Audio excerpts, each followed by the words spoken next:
In this video, we are doing modified floor block with foot activation.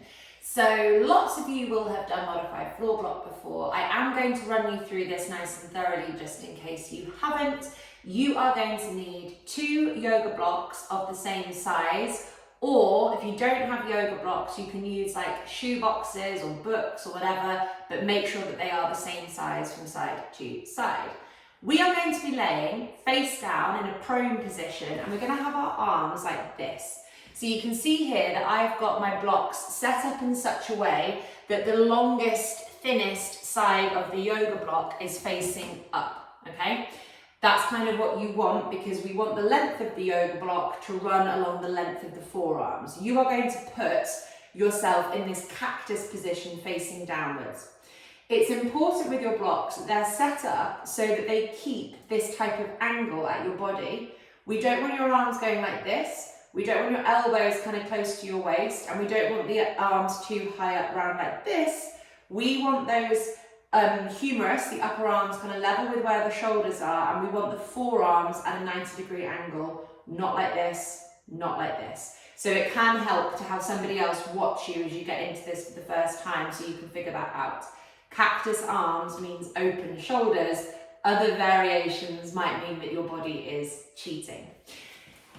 With this exercise, this goes for any posture exercise I ever ask you to do.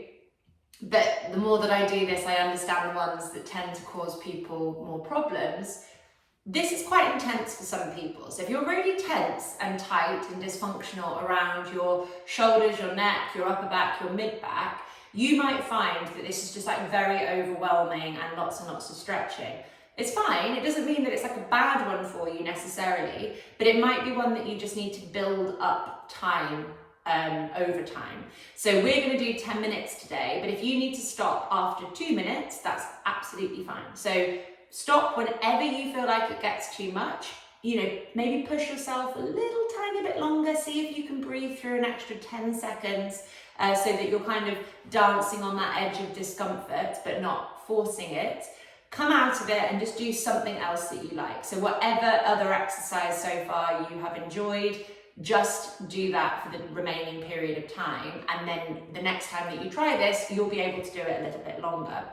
If it feels like you are just, ouch, this hurts me, ouch, my shoulder hurts, it's not the exercise for you, so stop it. Do again, the outcome is the same, do another exercise that you like instead, okay? And this can be one where it can make us feel like a little bit dizzy and stuff, because it's about the thoracic upper body neck release. So ultimately a good sign that you've had something change, but it can be quite extreme the first few times that you do it. So just make sure you're not holding things for longer than your body wants you to. So ignore me if I'm bobbing my head around in this position. You are going to have your head down on the floor and relaxed throughout. We're not twisting the head from side to side. We're not lifting the head up and down. You are melting like a puddle on the floor, but because I'm talking to the camera, I am going to be twisting my head around, but please don't do that. So I'm putting the length of my forearm on one block and the length of the forearm on the other block. They are at that sort of keeping them at 90 degrees. I've got 90 degrees at my armpits, 90 degrees at my elbows. My wrists are not going wider than my elbows. My wrists are not going narrower than my elbows. And I want you to think about your rib cage position here. So I am somebody who flares my rib cage. I'm kind of long at the front of my body and short in my lower back. And so what I want you to do is, when you get yourself into this, is you're going to untuck your rib cage so that you lengthen your lower back, and that might create more stretching around your shoulders, and that's exactly what we want. So if I just get myself into this how I want to naturally, rib cage flaring, so long at the front, short at the back, I can put my head down and I don't feel anything in my shoulders whatsoever because my lower back is hyperextending. But if I lift up my ribs, tuck them down, so you can see how my lower back has kind of changed there, I suddenly get stretching happening in my right arm, which is exactly what we want. We're going to bring, and we are going to do some foot stuff in a minute, but we're going to bring our big toes together and have our ankles hang out to the side in a pigeon toe position, and we're going to pop our heads down on the floor. So it should not feel like you are squishing your nose or that you can't breathe. If you're squishing your nose, you don't have your head angled downwards enough. So you want to angle the head downwards so that you're giving yourself a double chin and you're aiming for the crown of your head to touch the floor, not your forehead. So people will say, my nose is too big, I can't do this exercise, I can't breathe. And it's because they're trying to get their forehead on the floor, not the crown of the head. I'm going to set the timer now. So just play around with the angle of that head. Find what is most comfortable for you, but bearing in mind, we do want to try and create change here. So for most people, the change that we are trying to create is that we don't want the forehead on the floor because that's going to keep you compressed in the back of your neck. We want the back of your neck to be as long as possible. And that's going to happen through angling the head downwards. That starts to change the vertebrae leading into your mid-back. It might feel incredibly weird and incredibly awkward, and that is because we are changing something that has been stuck for a really long time. So breathe into this. We're using our nose to breathe into the sides of our ribs, the backs of our ribs, and our lower back. If you are somebody who tends to mouth breathe and kind of panic with your neck and your shoulders, you might find it quite difficult to breathe laying down, but this is definitely something that we want to practice. So relax your jaw, relax your hands, relax your shoulders. Use your breath. So the only thing that's like actively doing anything here is that you're breathing nice and strongly in and out of the bottom of your ribs. And yes, this is another upper body exercise. So we're opening up the chest and the shoulders and we're balancing off the rib cage, but your hips here are in extension. So we've got our hips in what is effectively the opposite of a seated position here. This is hip extensions. This is a really powerful movement for releasing off tension through the hips. It's also carrying on with kind of rib cage changing because the rib cage is super important when it comes to loose hips as well. What you might notice is that your lower back hurts. So if you are somebody, and I'm kind of exaggerating this slightly, but if you are somebody who is very tight in your hips and kind of anteriorly tilted, you might hyperextend your lower back rather than extend your hips. So here I'm kind of showing the motion of my back is overly arching and my hips are not touching the floor, versus when I'm like relaxed, the front of my hips really nice and snugly touches the floor and my lower back lengthens. So it is something that you will get used to over time. But as soon as your lower back starts hurting or your shoulder hurts, whatever it might be, your neck maybe, stop the exercise, build towards it another time. Keep breathing nice and deeply into this. Do a little shift of the rib cage again. So now that you've been here for a few minutes, let's just see if we can kind of adjust our rib cage and see if we can find a bit more of a juicy spot, shall we say, to stretch our shoulders. So as my body kind of releases into this, I like to just kind of readjust my rib cage and just play around with things slightly so I can find the position that gives me the most stretch, because my body gets used to it. I don't feel a stretch and then I have to kind of put myself in a slightly different place in order to encourage that. If you're okay and you feel like you can do a little bit more here, what we are going to do is keeping our legs on the ground and keeping the rest of us nice and relaxed. We're going to take our feet out of that pigeon-toed position and point them straight behind us. And we are going to try and point our toes like a ballerina. So I am plantar flexing my feet. My feet here are really actively pointing. So I'm trying to get the kind of tops of my feet, the fronts of my ankles to touch the floor or moving in that direction. I'm keeping my hands, my arms, my breathing, my belly, my neck and my jaw all nice and relaxed, but I am imagining that somebody has got string around my ankles and they're pulling my ankles away from my body, and I am actively really pointing my feet. So this is giving me plantar flexion of the feet. The plantar flexion of their feet and that kind of lengthening through the leg like this is going to help stretch you a little bit more at the front of the hip. It also may help to activate your arches of your feet and your calves. So for some of you, you might get a kind of cramp going on through the arches of your feet and your calves, that's great. They are waking up. If you get a cramp, shake it off, have a little bit of a rest. You can come back to that pigeon-toed position that we started off in, but as soon as you're ready, go after that cramp again, because the more you give yourself cramp, the more you're going to wake up your feet and the less cramp that you will have.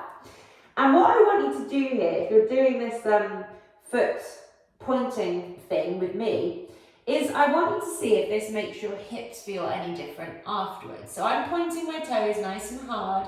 As I do that, I'm not hyperextending my knees. So for some of you who have hyperextensive knees, you'll point your toes and then buckle your knees back up off the floor. The knees have to stay on the floor throughout in order for you to be plantar flexing your feet rather than hyperextending your knees. As that happens, as you get that point through your feet, do you notice other things start to shift maybe in your upper body? So for me, if I was to relax off my feet, having done this for a little bit of time, I notice that my right hip is a bit closer and a bit more grounded into the floor. So me squeezing and pointing my feet like a ballerina and getting that work in the arch of the foot is helping to change what's happening around my right hip. And it's why our feet are super, super important. So we've got another just over 4 minutes here. Remember, you can stop this whenever you want. So if it starts getting too much and you can't relax into it, whatever it might be, stop it whenever you want. Come back again the next day. For the rest of us, let's just play around. No formal time or anything like that. Just play around with the odd kind of shift of the rib cage and your arms, just seeing if you can find a slightly different position for them. And play around with the odd squeezing of the feet and just seeing what you can kind of create by exploring like that. So yeah, we've got 3.5 minutes left. Breathing nice and deeply. Trying to find the position for me where I get a nice amount of stretch in my shoulders and squeezing the feet. Remember, as the feet squeeze away, you are not lifting the feet up off the floor, nor are you lifting the knees up off the floor. The knees stay on the floor and the tops of the feet are trying to move towards the floor as well.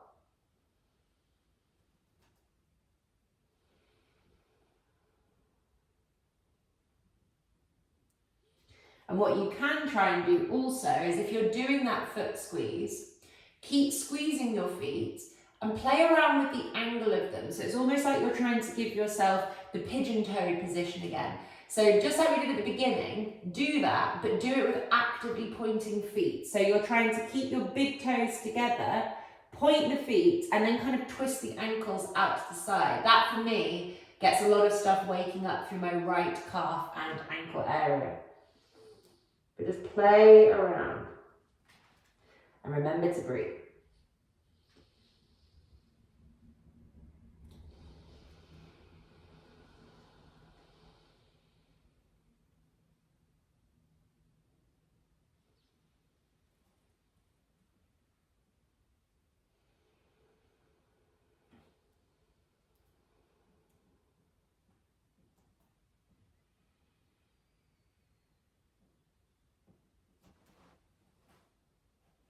Got about 1.5 minutes left.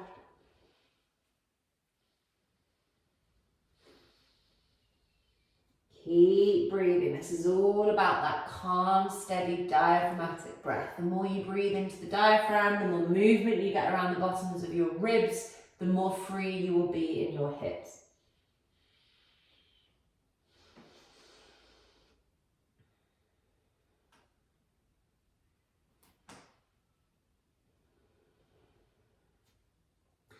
You're in that pigeon-toe position, but also pointing the feet actively.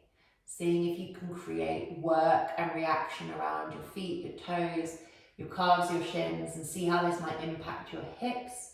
Just play around. There are no rules with this foot position here. I just want to see what happens. You can kind of twist them in all sorts of different directions. Just feel how those feel how those feet have that impact up at your hips. They'll help rotate them, stretch them, move them. Just play around and explore slightly different nuances to an exercise that you might have done lots of times before. Just remember that rib cage, we don't want it flaring, We want to untuck, and that's going to help us get in at our shoulders.